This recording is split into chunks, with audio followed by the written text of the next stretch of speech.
Major quake.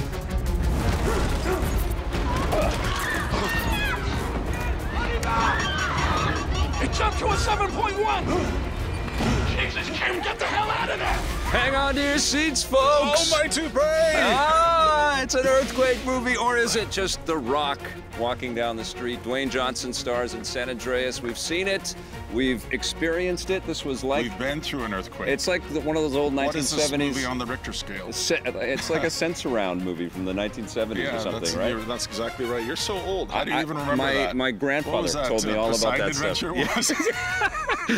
It's very much in the vein of the Poseidon Adventure and Earthquake and all of these disaster porn, which is such a gross name for this kind of genre, but it's fun to say though. Disaster porn. Disaster porn. There's so much destruction and disaster in here. This is Richter scale breaking earthquakes up the San Andreas fault. It's very literal. This the name of this movie. Yes, destroying I thought it was all about of California. Grand Theft Auto. Yes, there was a San Andreas installment there. It's not at all. This is The Rock. You're right. This is a science fiction kind of premise. I mean, we hope it won't come true someday. Yeah. It's possible though. Paul Giamatti plays a dog, I think, in this movie. He plays a dog in every movie. He's the dog scientist that somehow talks. He's a very loyal puppy dog. And he shows up every now and then to give everybody like pound on a desk and just like look worried and take his glasses off. And then stare into the camera. Yeah, that's Paul Giamatti. He's been doing that for years. His whole career is built on that.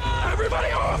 Hurry up! But you know, I gotta tell you, Dwayne Johnson, AKA The Rock, there's something about this guy. Whatever project he's doing, whatever movie he's in, I'm always rooting for him. I know. And he's huge. He doesn't need me to root for him. He doesn't need anything from me. Well, but I just like him, and I want him to do well. And, you know, seeing him in this movie, and the challenging parts in this movie for him are the more serious, somber parts. Oh, yeah. He has a few moments unexpectedly, and he's a pretty good actor. He is a solid actor. He's been learning a lot, and I think the thing about him is he's so famous, we all have an understanding of the things that he has gone through to get to where he's at in his career, and he never looks like he squanders it. He always looks like he fully commits to what he's got to do. Yes. And if there's a human being on Earth that you can believe can save a bunch of people through the worst earthquakes in the history of mankind, it's this guy. But you know, the thing is, he doesn't really lapse into a role that he's used to playing. It's not the AAA action star kind of guy. He does some heroic things, but they're much more modest here. And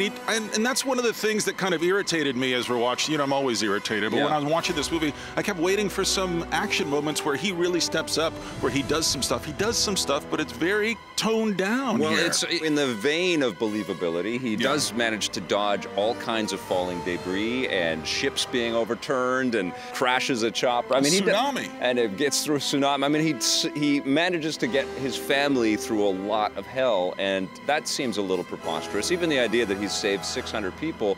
But when you look at the visage of this dude, and just the strength that he has and the confidence that he commands on screen, it's like, okay, I guess, okay, there's got to be a guy like this out there. There is a guy like this out there. He's an actor, and he's in tons It's funny, of movies. when you see him standing next to like a helicopter, you're like, is he going to eat that helicopter? Because I think he might be able to eat it if he wanted to eat it. You know, he's going to punch that earthquake, and it's going to go away. That's right. That's what you think, You right? know, I'm the same age as you are, and I remember all the sense around, and I wasn't able to go to theaters. I wasn't old enough to go to theaters then when these movies were big, but there was a series of movies about huge disasters, and it was really the kind of first time in Hollywood where Hollywood stretched its muscles a little bit and said, listen, we can put these things on screen, and they were amazing to watch just to see what they could get away with, what they could try to convince us of. Here it's a little bit different. The stakes are a little different because of the CG, and so much of this experience is CG, so you see amazing things on screen, and you're not trying to figure out like, oh my God, how did they even make that happen? No. You're like, a bunch of guys who are nerdy kind of created that in a small room that was dimly lit, and that's the secret sauce. The veil has been lifted for sure. Come on! Come on! If you're going to go to the movies, you may as well see something big, so go see this. I think this is definitely worth seeing on the big screen. I had a good time with it, and I thought everybody did a really good job, including the geeky visual effects guys in the dimly lit room. Good for you guys. I'm going to give this an 8. How about you? An 8, Vic. I'm giving it a 6. Wait a second. I feel a tremor coming on. EP's movie coverage is brought to you by Nintendo. Check out Xenoblade Chronicles 3D for the new 3DS.